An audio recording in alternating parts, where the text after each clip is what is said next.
Shine Tom ചാക്കോയ്ക്ക് notice നൽകും എന്നൊരു വിവരം കൂടി ഇപ്പോൾ വരുന്നുണ്ട്. BNSS 35-ാം വകുപ്പ് പ്രകാരം പുതിയ നോട്ടീസ് നൽകാനാണ് ഇപ്പോൾ തീരുമാനിച്ചിരിക്കുന്നത്. ശ്യാം ആ വാർത്തയുടെ വിശദാംശങ്ങൾ നൽകും. എറണാകുളം പോലീസ് നോർത്ത് പോലീസ് സ്റ്റേഷന് മുന്നിലാണ് ശ്യാംകുമാറും ഉള്ളത്. ശ്യാമ, ഈ പുതിയ നോട്ടീസ് നൽകുന്നത് എന്ത് വിവരം ആരായുന്നതിന് വേണ്ടിയാണ്? വീണ്ടും ചോദ്യം ചെയ്യുന്നതിനാണോ അതോ മറ്റേതെങ്കിലും തരത്തിലുള്ള നടപടികളുടെ ഭാഗമായാണോ?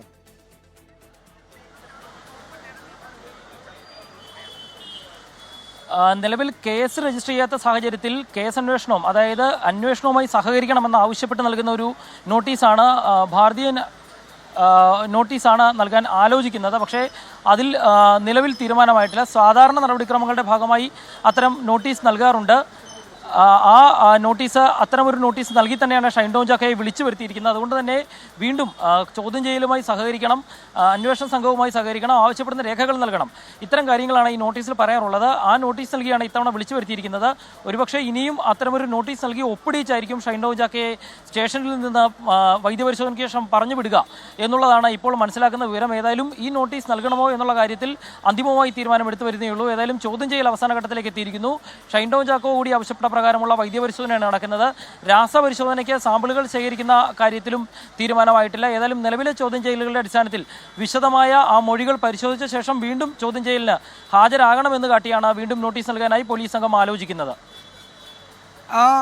ഇതിൽ ശ്യാമ, ഇപ്പോൾ ശാസ്ത്രീയ പരിശോധനകളൊന്നും ഈ ഘട്ടത്തിൽ പ്രായോഗികമായി നടത്താൻ പോലീസിന് ബുദ്ധിമുട്ടുണ്ടല്ലോ. കേസുകളോ അതുപോലെ മറ്റു മൊഴികളോ ഒന്നും ഇയാൾക്കെതിരെ ഇല്ലാത്തതുകൊണ്ട്, ഇപ്പോൾ നടനെതിരെ ഇല്ലാത്തതുകൊണ്ട് ഏതെങ്കിലും തരത്തിൽ ശാസ്ത്രീയ പരിശോധനയ്ക്ക് പോലീസിന് ആഗ്രഹമുണ്ടെങ്കിലും അത് ഈ ഘട്ടത്തിൽ നടക്കില്ല. അപ്പോൾ ജനറൽ ആശുപത്രിയിലേക്ക് അല്പസമയത്തിനകം കൊണ്ടുപോകുന്നത് പതിവ് വൈദ്യപരിശോധന. ഇപ്പോൾ ഇത്രയും ദീർഘമായ സമയം, ഒരു 3-3.5 മണിക്കൂർ ചോദ്യം ചെയ്യൽ വിധേയനായതിൻ്റെയൊക്കെ പശ്ചാത്തലത്തിലുള്ള ഒരു പതിവ് വൈദ്യപരിശോധന മാത്രമായിരിക്കും അല്ലേ?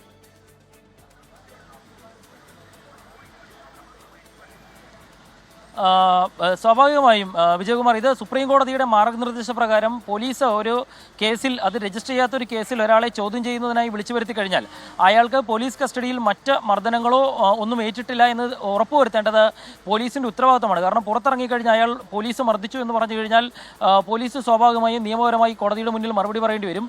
അതുകൊണ്ട് തന്നെയാണ് വൈദ്യപരിശോധന നടത്തി അത്തരത്തിൽ ഒരു പരിക്കുകളും ഏറ്റിട്ടില്ല, ഇയാൾക്ക് മറ്റ് ആരോഗ്യ പ്രശ്നങ്ങൾ പോലീസ് കസ്റ്റഡിയിൽ എടുത്ത ശേഷം ഉണ്ടായിട്ടില്ല എന്ന് പോലീസ് നിയമത്തിൻ്റെ മുന്നിൽ പറയാൻ വേണ്ടി കൂടിയാണ് ആ പരിശോധന നടത്തുന്നത്. അത് നിയമപരമായി പോലീസിൻ്റെ ഉത്തരവാദിത്തമാണ്. സുപ്രീം കോടതിയുടെ ഒരു പൗരനെ നോട്ടീസ് നൽകി വിളിച്ചു വരുത്തി ചോദ്യം ചെയ്ത ശേഷം എന്തൊക്കെ പോലീസ് ചെയ്യണം എന്നുള്ളതിൻ്റെ സുപ്രീം കോടതി വിധിയിൽ പറഞ്ഞിരിക്കുന്ന കാര്യങ്ങൾ അനുസരിച്ചുള്ള നടപടിയാണ് ഇപ്പോൾ പോലീസ് ചെയ്യാൻ പോകുന്നത്. അതിനുശേഷം സ്വാഭാവികമായും വീണ്ടും നോട്ടീസ് നൽകി ഇനി ചോദ്യം ചെയ്യലിന് ഹാജരാകണമെങ്കിൽ ഹാജരാകണം, അതിന് സംബന്ധിച്ചുകൊണ്ടുള്ള നോട്ടീസ് നൽകി പറഞ്ഞു വിടുകയാണ് ചെയ്യുന്നത്. ഏതായാലും ഇപ്പോൾ നടക്കാൻ പോകുന്നത് നിയമപരമായിട്ടുള്ള ഒരു നടപടിക്രമം മാത്രമാണ്.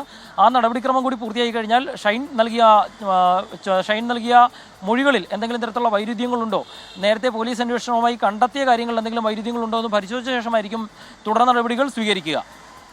യെസ്, ശ്യാംകുമാറാണ് വിവരങ്ങൾ നൽകിയത്. വിഷ്ണു സുരേഷ് തുടരുന്നുണ്ട്. വിഷ്ണു, ഈ ലഹരി സംഘങ്ങളുമായി ബന്ധമില്ല, ലഹരി ഉപയോഗിക്കാറില്ല, പോലീസാണെന്ന് അറിയില്ലായിരുന്നു, ഹോട്ടൽ മുറിയുടെ പുറത്ത് തട്ടിയത് തന്നെ ഉപദ്രവിക്കാൻ വന്ന ഗുണ്ടകളാണെന്ന് കരുതി.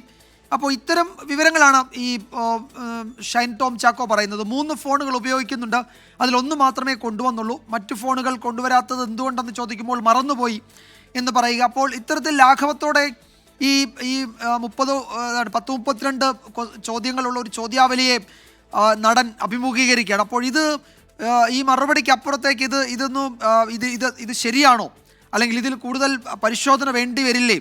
അത്തരം കാര്യങ്ങൾ പോലീസിൻ്റെ ഭാഗത്തുനിന്ന് ഉണ്ടാകുമോ? ഇപ്പോൾ ഈ ഹോട്ടൽ മുറിയിൽ ഈ നടനെ കാണാൻ വന്നത് ആരൊക്കെയാണ്? കഴിഞ്ഞ 1 മാസം ഇദ്ദേഹം നടത്തിയ സാമ്പത്തിക ഇടപാടുകൾ എന്തൊക്കെയായിരുന്നു? ഫോൺ കോളുകളുടെ വിവരങ്ങൾ ഇതൊക്കെ ശേഖരിച്ചിട്ടാണല്ലോ ചോദ്യം ചെയ്യാൻ വിളിപ്പിച്ചിരിക്കുന്നത്. അപ്പോൾ കേവലം ഈ മൊഴി രേഖപ്പെടുത്തി പറഞ്ഞു വിടുകയായിരിക്കുമോ ഇന്ന് നടക്കുക?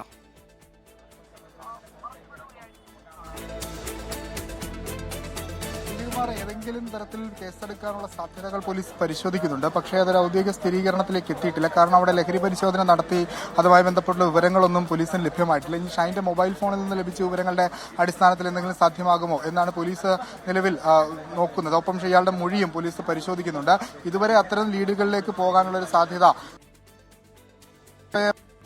ഉള്ളൊരു ശ്രമം നടക്കുന്നു. അതായത് ഒരു സ്വാഭാവിക നടപടിയുടെ ഭാഗമായി പരിശോധന നടത്താനാണ് തീരുമാനം. ഇത്രയേറെ സമയം ചോദ്യം ചെയ്യലിന് വിധേയമായ പശ്ചാത്തലത്തിൽ അയാളുടെ ആരോഗ്യം സ്ഥിതി ഉറപ്പിക്കേണ്ട ഒരു ഉത്തരവാദിത്തം പോലീസിനുണ്ട്. ആ ഒരു പശ്ചാത്തലത്തിലാണ് വൈദ്യപരിശോധന നടത്തുക. നേരത്തെ നമ്മൾ സൂചിപ്പിച്ച രാസപരിശോധന ഒക്കെ വെല്ലുവിളിയുണ്ട് പോലീസിനെ സംബന്ധിച്ചിടത്തോളം. കാരണം 3 ദിവസം പിന്നിട്ടു, ബ്ലഡ് പരിശോധിച്ചിട്ടും വലിയ കാര്യമൊന്നുമില്ല. അതിനുശേഷം ഈ നഖവും മുടിയൊക്കെ പരിശോധിക്കണമെങ്കിൽ അയാളുടെ കൺസെന്റും പ്രത്യേക കോടതി അനുമതിയൊക്കെ വേണം, അല്ലെങ്കിൽ അത് പിന്നീട് നിയമ നടപടിയിലേക്ക് പോകുമ്പോൾ പോലീസിന് വലിയ തിരിച്ചടി ഉണ്ടാകും. അപ്പോൾ ആ ഒരു സാഹചര്യം നിലവിലില്ല. പോലീസ് ഇയാളുടെ മൊബൈൽ ഫോണുകൾ കേന്ദ്രീകരിച്ചുള്ള വിവരങ്ങളും ഇയാൾ കഴിഞ്ഞ ഒരു മാസം വിളിച്ച ഫോൺ ഡീറ്റെയിൽസും ഇയാളുടെ സാമ്പത്തിക ഇടപാടുകളുടെ പ്രാഥമിക വിവരങ്ങളും ഒക്കെ പോലീസിന് ലഭിച്ചിട്ടുണ്ട്. ഈ ഹോട്ടലിലെത്തിയ സ്ത്രീകളുമായി ബന്ധപ്പെട്ടും ഇയാൾക്ക് ചില സാമ്പത്തിക ഇടപാടുകളൊക്കെ ഉണ്ടെന്ന് പോലീസിന് വിവരമുണ്ട്. അപ്പോൾ ഇത് ഏതെങ്കിലും തരത്തിൽ ലഹരി ഇടപാടാണോ, ലഹരി നൽകിയിട്ടുള്ള സാമ്പത്തിക ഇടപാടാണോ എന്ന് പോലീസ് പരിശോധിക്കുന്നുണ്ട്. അക്കാര്യങ്ങളൊന്നും ഷൈൻ പക്ഷേ അംഗീകരിക്കുന്നില്ല. താൻ ഇതുവരെ ലഹരി മാഫിയയുമായി തനിക്ക് അങ്ങനത്തെ ബന്ധമില്ല എന്ന നിലപാടിൽ ഉറച്ച് നിൽക്കുകയാണെന്നാണ് നമ്മൾ മനസ്സിലാക്കുന്നത്. വിശദമായ ചോദ്യം ചെയ്യൽ ഇപ്പോൾ പുരോഗമിക്കുന്നു. ഒരല്പസമയത്തിനകം തന്നെ ഷൈൻ്റെ ഈ കേസെടുക്കുന്ന കാര്യവുമായി ബന്ധപ്പെട്ടുള്ള കാര്യത്തിലൊരു വ്യക്തത വരും. അത് ഏതെങ്കിലും വകുപ്പുകൾ ചുമത്താൻ പറ്റുമോ, NDPS-മായി ബന്ധപ്പെട്ട വകുപ്പുകൾ ചുമത്താൻ പറ്റുമോ എന്നൊക്കെ പോലീസ് പരിശോധിക്കുകയാണ്. പ്രത്യേകിച്ച് ഒരു 10 ദിവസമായി ഷൈനെ നിരീക്ഷിച്ചു വരികയാണ്. അപ്പോൾ അത്തരം തെളിവുകളൊക്കെ പോലീസിന്റെ പക്കലുണ്ട്. ആ തെളിവുകളുടെ അടിസ്ഥാനത്തിൽ ഒരു കേസ് സാധ്യതയുണ്ടോ എന്നൊക്കെ വിശദമായി പരിശോധിച്ചു വരികയെന്നാണ് നമുക്ക് ലഭിക്കുന്ന വിവരം. വിജയകുമാർ. യെസ്, എന്തായാലും ആ ചോദ്യം ചെയ്യൽ 3.5 മണിക്കൂർ പിന്നിടുകയാണ്. അല്പസമയത്തിനകം വൈദ്യപരിശോധനയ്ക്ക് ജനറൽ ആശുപത്രിയിലേക്ക് ഷൈൻ ടോം ചാക്കോയെ കൊണ്ടുപോകും. അത് നടപടിക്രമങ്ങളുടെ ഭാഗമായ പരിശോധന മാത്രമാണ്. ഏതെങ്കിലും തരത്തിൽ കേസുകൾ നിലനിൽക്കുമോ ഇപ്പോഴത്തെ സംഭവ വികാസങ്ങളിലെന്ന് പോലീസ് നിരീക്ഷിക്കുന്നുണ്ട്. നിയമോപദേശം തേടുകയും ചെയ്യുന്നുണ്ട്. നിലവിൽ കേസുകളില്ല, അറസ്റ്റോ അത്തരം നടപടിയിലേക്ക് പോകാൻ പറ്റുന്ന തരത്തിലുള്ള സാഹചര്യമില്ല എന്നതാണ് പൊതുവെ കേൾക്കുന്നത്. അതിനപ്പുറത്തേക്ക് എന്തെങ്കിലും ഉണ്ടോ എന്നത് പോലീസ് പരിശോധിച്ചുകൊണ്ടിരിക്കുകയാണ്.